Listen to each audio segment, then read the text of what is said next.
Before we get into the gameplay, let's take a moment to relax and listen to a portion of this title screen music, because Life is Strange music is always so good and deserves a listen.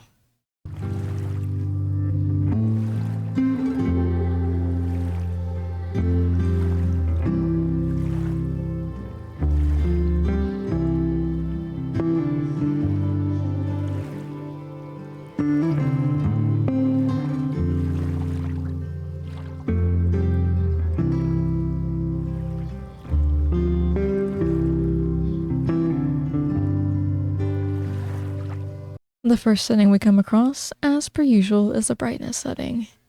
Luckily, this game doesn't have a whole lot of dark areas to venture into. Accessibility options are what you can tinker with next, and they actually have presets for specific things like low vision, low motor, low audio, and low sensory, depending on what would better suit your needs. And I like that they thought of presets instead of just having adjustable sliders. Along with these presets, there's a variety of gameplay options you can toggle on or off.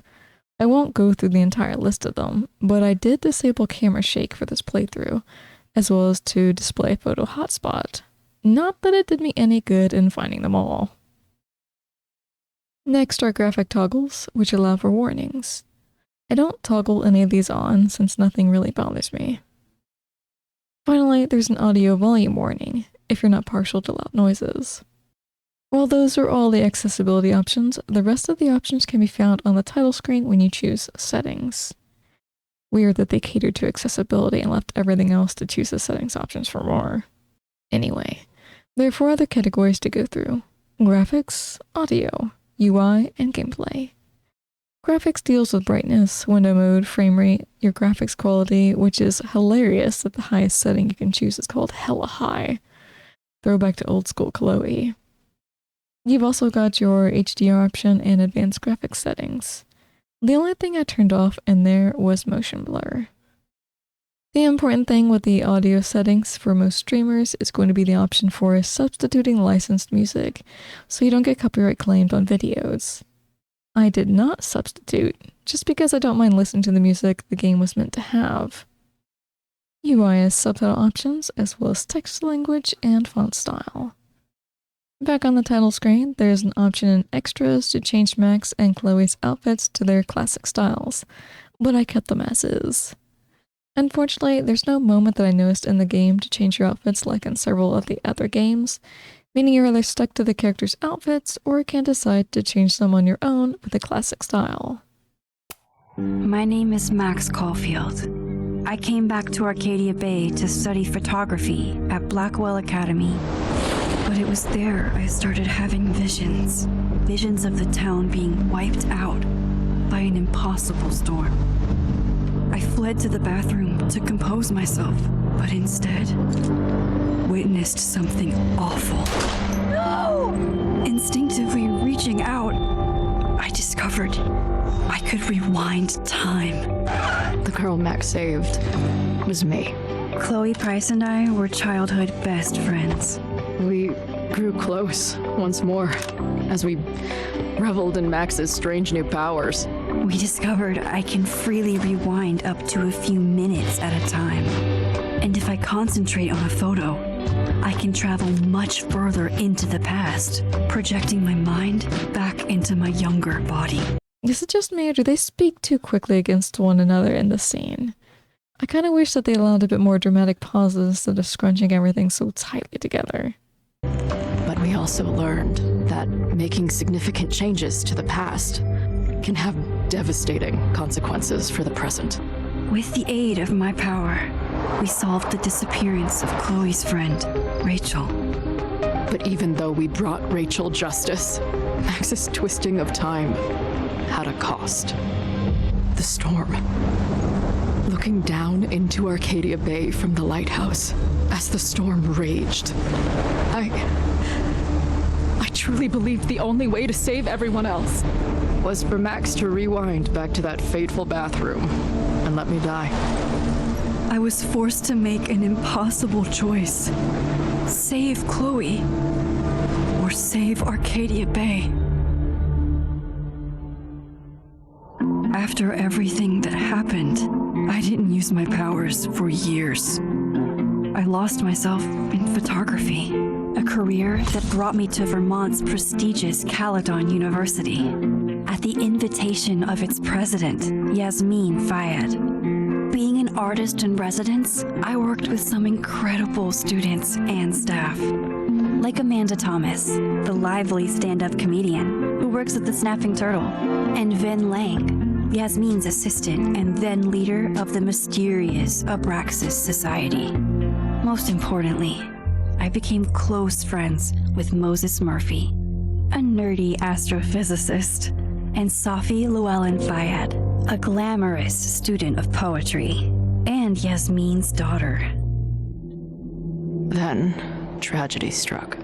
After a night of stargazing, Max found Safi murdered. For days, I mourned.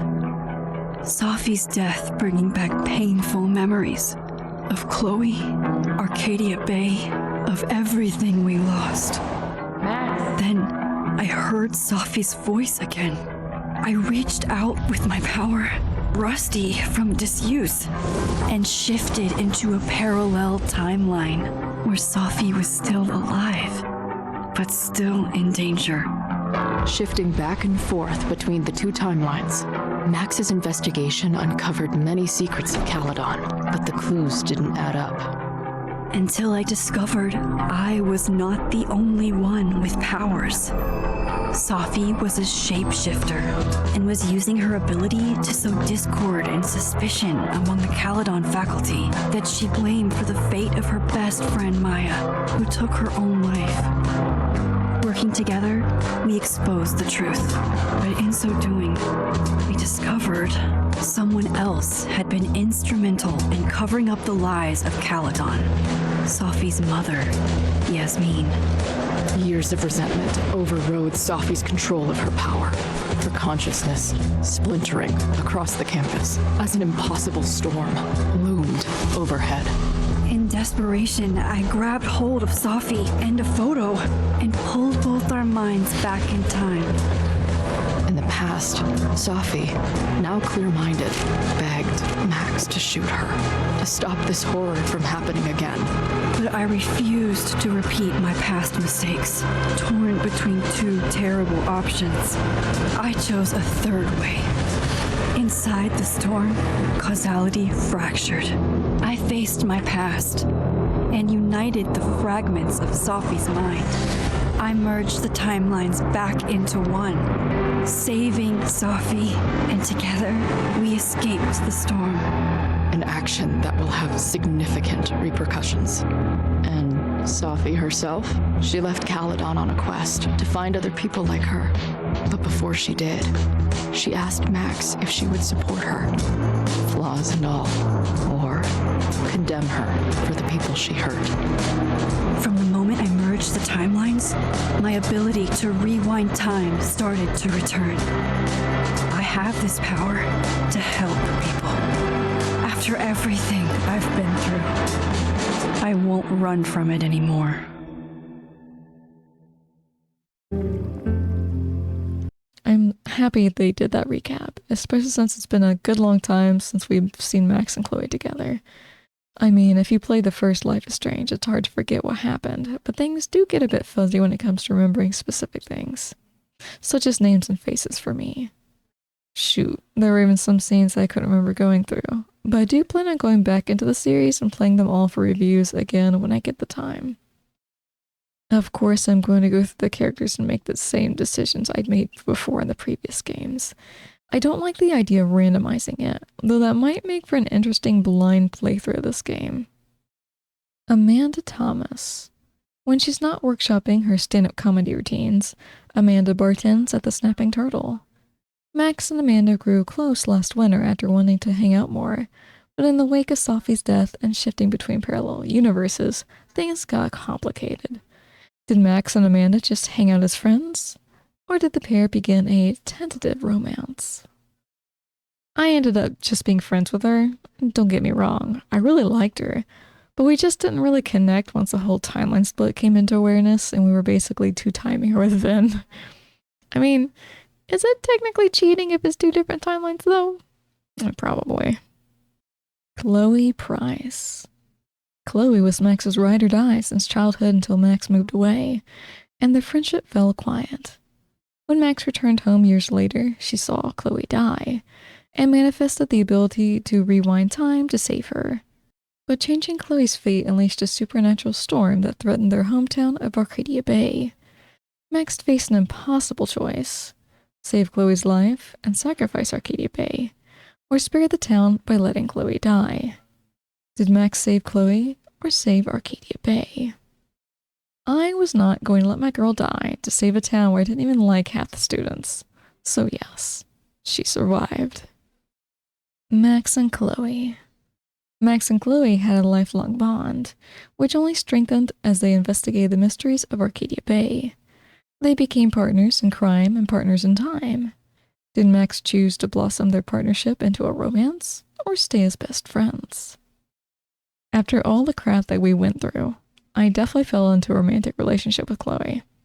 If you saved her just to be friends, shame on you. Good on you, but also for shame. Sophia Llewellyn Fayyad.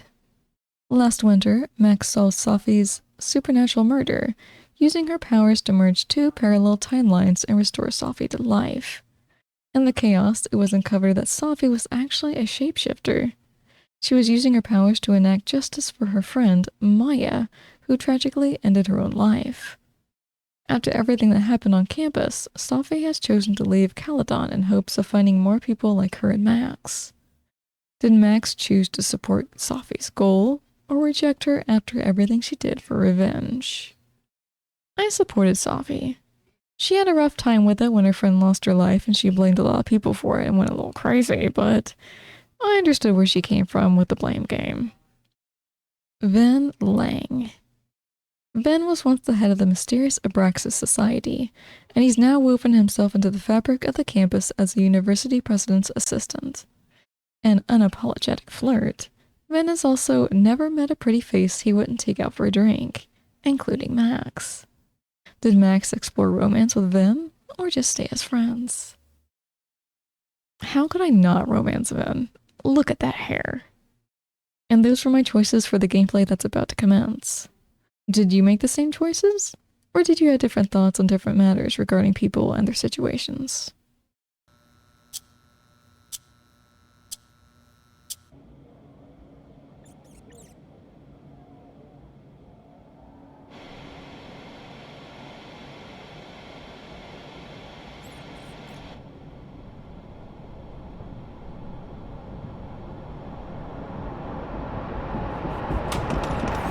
Her to get the fuck out of bed, okay? I don't know how. Maybe.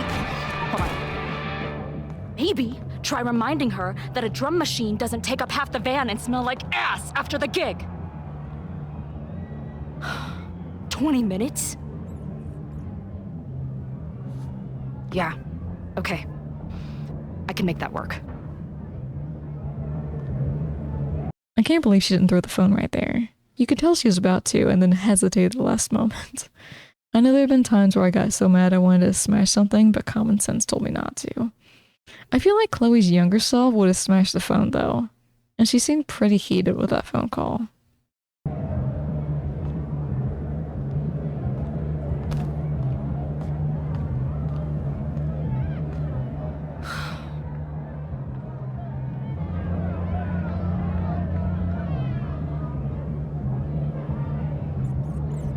Last call, dearie. Either your band is heading on stage now, or I call the show. Fuck. No show means no fee. Means no gas. Means no tour. Means... Fuck! Alright, it's our first choice, and Chloe's band seems to be letting her down, making me think they're good at being musicians, but otherwise useless. I didn't want to threaten, since I feel like he could have just kicked us out or not allowed us to play with that option. Lying didn't seem like a good choice either, so I went with a more neutral choice of negotiation. Look, I hear you. My drummer's being a real Lars Ulrich right now. Give me just 20 more minutes. I told you, it's now or never. Come on, we know those barflies aren't going anywhere. Just prorate the 20 minutes out of our cut, all right? I'm taking 30 minutes. You're already 10 over. Damn it. There goes my new toothbrush money. At least she can still finger brush her teeth. It's just not as thorough as a toothbrush.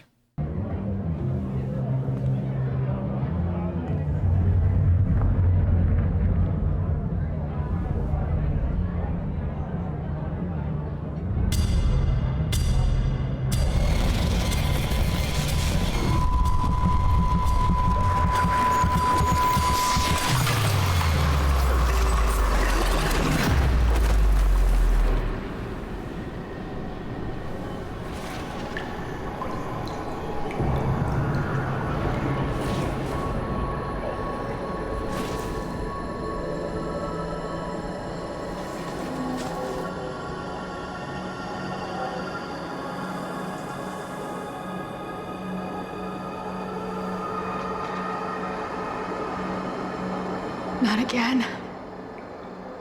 It keeps getting worse. But I just need to find the way out. Assuming there is one. Now, let's talk business. Wrong. You got hella cash. Is that me in high school? I never talked like that, did I? Talk about looking back on your younger years and having regrets. So there's two things I recognize in this place, and that's the bathroom portion of when she was younger and in school with Max, and then the fireplace, which is actually from Max's place, something what we saw in the previous game. I keep thinking True Colors, but it's double exposure.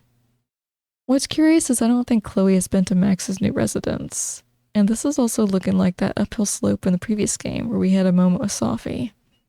Chloe never had any kind of special powers before, except maybe the power of persuasion. So it's more than a little weird that she's in the space that occupies a moment from her past, Max's present, and also Max's past altercation with Sophie. And that this isn't her first time being here from what she said.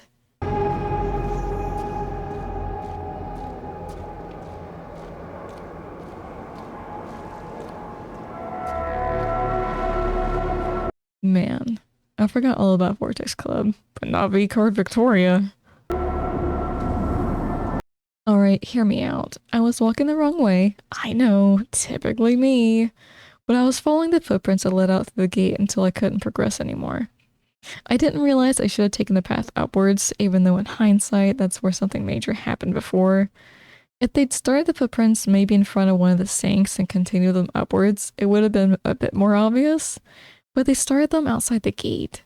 It's misleading to a directionally challenged person like me. Like, I wasn't even going the wrong way on my own. I was being led out there.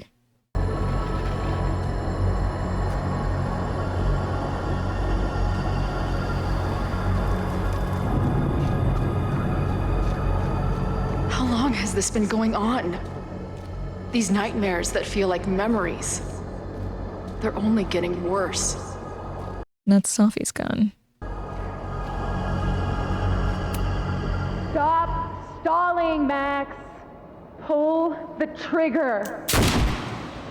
Yeah, these are things Chloe definitely shouldn't even know of. That memory can't be real. The Max I know wouldn't shoot anyone. But why does it feel real? Technically, we didn't shoot Sophie, so Chloe still knows Max on that front. And there's Max's Polaroid camera. It's from her present, but I can't actually remember what her younger self's camera looked like. I'm so glad you're my partner in crime. As long as you're my partner in time.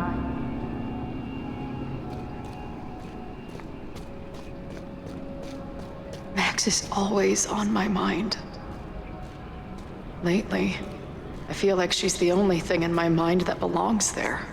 I'm disappointed Chloe here, because I feel like there should be something else occupying her mind, and that's my Patreon.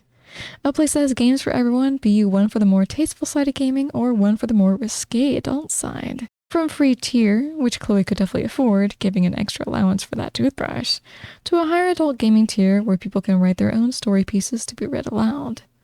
Alas, too bad she's a video game character, representing a hella no to a new patron member.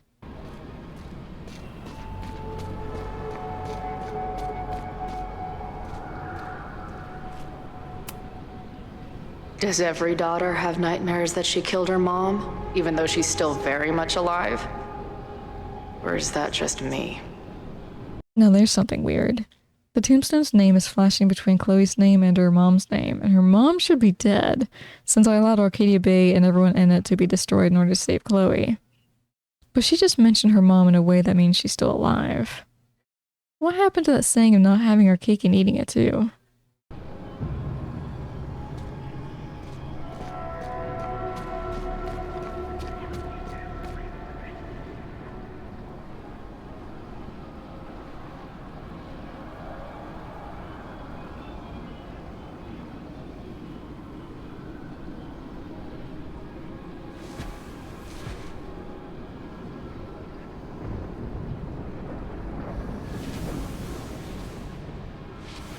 A version of me.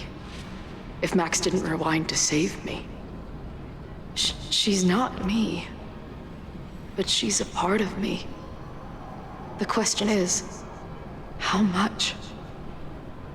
Not Safi, but Chloe taking up residence where Safi's body should be. Makes you wonder if Chloe's feeling dead inside.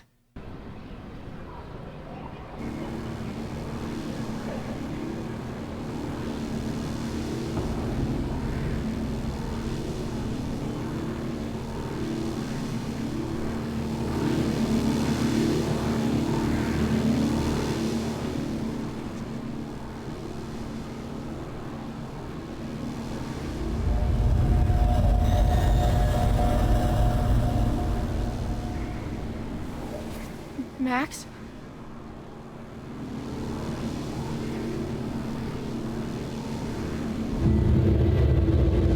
Can Max's camera even take the perfect shot from all the way over there?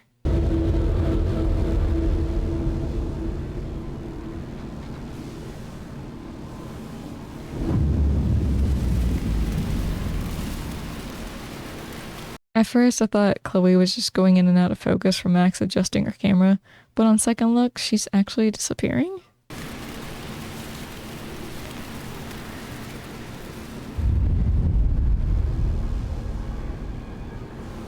Who the fuck are you?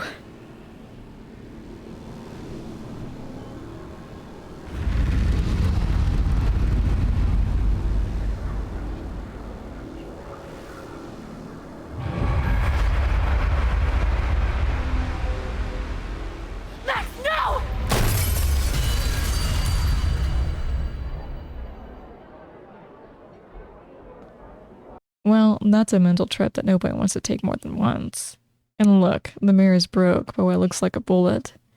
That implies that it was real in some way. Max actually fired the gun, but instead of hitting Chloe, it broke the mirror. And maybe the illusion?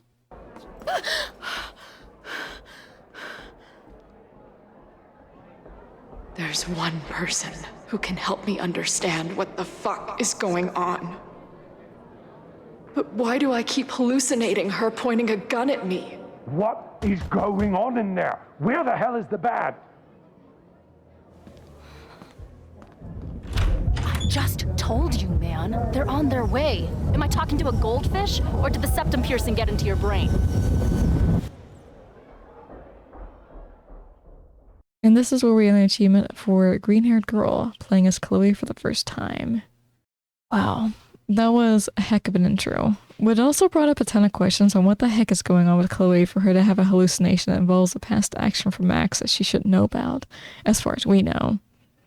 It also makes us question our own past choices, because I never shot at Safi in my playthrough, but Max didn't seem to care. Not only that, but Chloe's mom is alive even though she shouldn't be. It's a pretty good hook for a game where we've been missing our girl Chloe, but also really confusing based on past events. She's definitely got some kind of trauma, and honestly, that's to be expected from what happened at Arcadia Bay. You can't just live through that and put it in a box to never think about again.